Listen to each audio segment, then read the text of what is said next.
Hello friends, I am Prithviraj Singh and I warmly welcome you to my channel Codix. तो आज हम सभी HTML के इंट्रोडक्शन की तरफ बढ़ेंगे। ये सभी टॉपिक्स हम डिस्कस करने वाले हैं और थ्योरी और प्रैक्टिकल दोनों होगा। सेकेंड हाफ में हम आपके पास जो भी डिवाइस है आप उसके स्क्रीन पर चलिएगा और फिर हम साथ में प्रैक्टिकल करेंगे। तो let's start with theory first. सबसे पहले HTML का फुल फॉर्म क्या होता है? तो HTML का full form hyper text markup language है। अब इसके यूसेज के बारे में अगर डिस्कशन किया जाए तो सबसे पहले आप एक वेबसाइट का एग्जांपल ले सकते हैं, www.codex.com। ओके, तो ये www के बाद वाला नाम और .com से पहले वाला नाम ये होता है हमारा डोमेन नेम। ये कितने भी वर्ड्स का हो सकता है, इसमें कोई गुंजाइश नहीं है, कोई लिमिटेशन नहीं है। आप आराम से इसको समझ सकते हैं कि डोमेन नेम आइडेंटिफाई कर सकते हैं। तो ये आपका डोमेन नेम होता है। और वेबसाइट का जो स्ट्रक्चर होगा, जैसे आप किसी वेबसाइट पर विजिट करते हैं, सपोज कोडिक्स का अगर वेबसाइट होता तो आप अगर उसे विजिट करते हैं तो उस पर आपको कुछ पेजेस दिखेंगे, अलग अलग पेजेस रहते हैं। आप खुद ही कहीं किसी वेबसाइट पर गए होंगे तो आपको पता होगा होम टैब रहता है, फिर वहाँ से आप दूसरे पेजेस पर जाते हैं। सारे पेजेस एक साथ अटैच रहते हैं एक वेबसाइट में। तो आप ऐसा कह सकते हैं कि ये वेबसाइट जो है, ये www.com, ये एक बुक है और ये बुक बहुत सारे पेजेस को साथ में बाइंड करके रखी हुई है, मतलब वो सब वेब पेजेस होते हैं।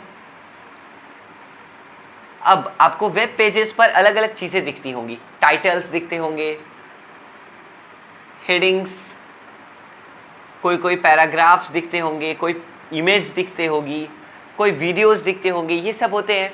तो वो सब HTML एलिमेंट होता है एक, जो मैं आपको बताने वाला हूँ।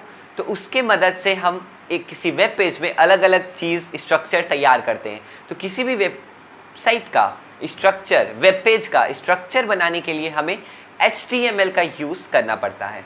और इसके साथ ही एक इसका फ्रेंड है CSS, जिसके बारे में हम थोड़ी देर बाद पढ़ेंगे, मतलब HTML ख़त्म होने के बाद।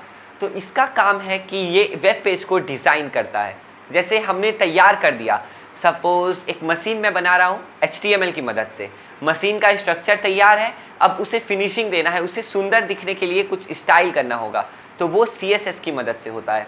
तो that same in case of websites. तो ये हमने देखा। अब हम आगे चलते हैं।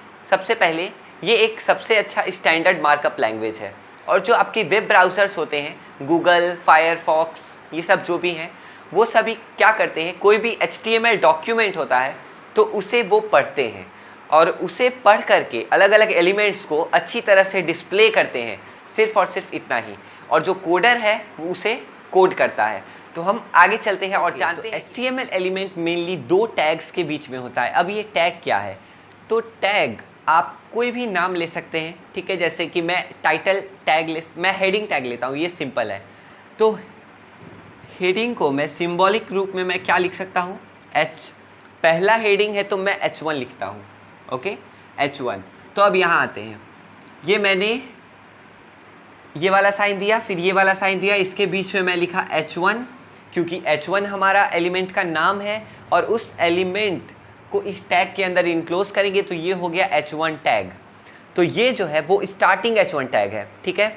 अब इसके बीच में जो भी मेरा हेडिंग हो, नॉर्मली मैं लिख सकता हूँ, जैसे कोडिंग्स वर्कशॉप लिखना हो तो ये टैग बना करके H1 टैग टाइप करके वहाँ पर बीच में मैं यहाँ पर टाइप करूँगा कोडिंग्स वर्कशॉप, और इसके बाद इसी लाइन में मैं इसको क्लोज कर दूँगा H1 क्लोज, ठीक है। तो फिर अगला लिखने के लिए मुझे नया टैग का इस्तेमाल करना पड़ेगा, नए एलिमेंट का इस्तेमाल करना पड़ेगा। तो यहाँ मैंने क्या किया, इसके बीच में मेरा टेक्स्ट है और ये टेक्स्ट क्या है, इसका एडजेक्टिव बता रहा है, मतलब इसकी क्वालिटीज़ इसका टैग बताता है। तो अगर हमें किसी टैग को ओपन करना है तो हम सिंपली ये दे सकते हैं और इसके बीच में टैग का नाम और एलिमेंट का नाम, और इस बीच में हम जो भी लिखना है हम लिख सकते हैं। और इंड करने के लिए सेम आप वैसा दे करके इसके अंदर वो नाम लिख करके, और एक छोटी सी और बात करनी पड़ती है इसे इंड करने के लिए। इंड टैग में एक फॉरवर्ड स्लैश लगता है, ओके, सपोज फॉरवर्ड स्लैश, ठीक है। तो इस तरह से हम HTML एलिमेंट्स को क्लोज करते हैं। लेकिन ऐसे भी कुछ एलिमेंट्स हैं HTML में जिनमें इंड टैग नहीं होता, तो आपको घबराने की ज़रूरत नहीं है, आपका यही कॉन्सेप्ट चलता रहेगा। सिर्फ और सिर्फ एक बात और जानने की ज़रूरत है कि यहाँ पर BR टैग लेते हैं जिसके पास इंड टैग नहीं होता।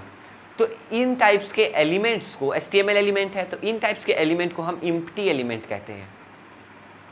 ओके, जिसके पास भी इंड टैग ना हो, जैसे कि ऐसे हम ना लिख पाएँ, इसका इंड ना कर पाएँ, ये सिर्फ और सिर्फ स्टार्ट हो बस, तो उसे हम एम्प्टी एलिमेंट कहते हैं। तो ये था हमारा HTML एलिमेंट। अब मैं आपको बताऊंगा वेब ब्राउज़र्स कैसे काम करते हैं। तो जैसे सपोज़ हम गूगल की बात करते हैं, तो आपने एक वेबसाइट क्रिएट किया है, ऐसे करके कुछ एलिमेंट्स हैं और उससे आपका स्ट्रक्चर तैयार है। अब अगर मैं जा कर के आपके वेबसाइट का नाम सर्च करूं, जैसे www. आपका जो डोमेन नेम है वो .com सर्च किया मैंने, तो मेरे सामने कुछ डिस्प्ले आएगा स्क्रीन पर। तो वो डिस्प्ले क्या बताता है? तो वो जो हमारा डिस्प्ले होगा वो हूबहू आपने जैसा ऑर्डर दिया था यहाँ पर कि ये H1 एलिमेंट मुझे पहले चाहिए, फिर बाद वाला एलिमेंट बाद में, ऐसे सीक्वेंस आपने दिया था, उसी सीक्वेंस में मुझे इन सभी कोड्स का आउटपुट नज़र आएगा। ये कोड्स नज़र नहीं आएंगे, कोड्स पीछे रहेंगे, मतलब कोड्स तो थे तब तो आउटपुट आ रहा है। आपने ये लिखा, फिर आप इसे रन करेंगे तो जो आउटपुट आएगा वही यूज़र को दिखता है। तो मेरे पेज में हेडिंग आएगी बस, और जो आपने पैराग्राफ लिखा होगा और जो भी पेजेस होंगे वही डिस्प्ले होगा। तो एकदम सही सही डिस्प्ले करना ही वेब ब्राउज़र्स का काम होता है। तो अब थर्ड पे चलते हैं, HTML पेज स्ट्रक्चर। वो हम प्रैक्टिकल के वक्त अपने स्क्रीन पर देखेंगे। यहाँ पर लास्ट HTML हिस्ट्री। तो आई बिलीव हिस्ट्री में, मतलब अगर हमें हिस्ट्री हमें ज़्यादा दिन काम नहीं आती, अगर आपको कोडिंग का किसी एग्ज़ाम में बैठना है तभी आपको काम आ सकती है। Otherwise I think it is not so much work. Okay, तो अब हम चलते हैं अपने कंप्यूटर स्क्रीन पर। बाय।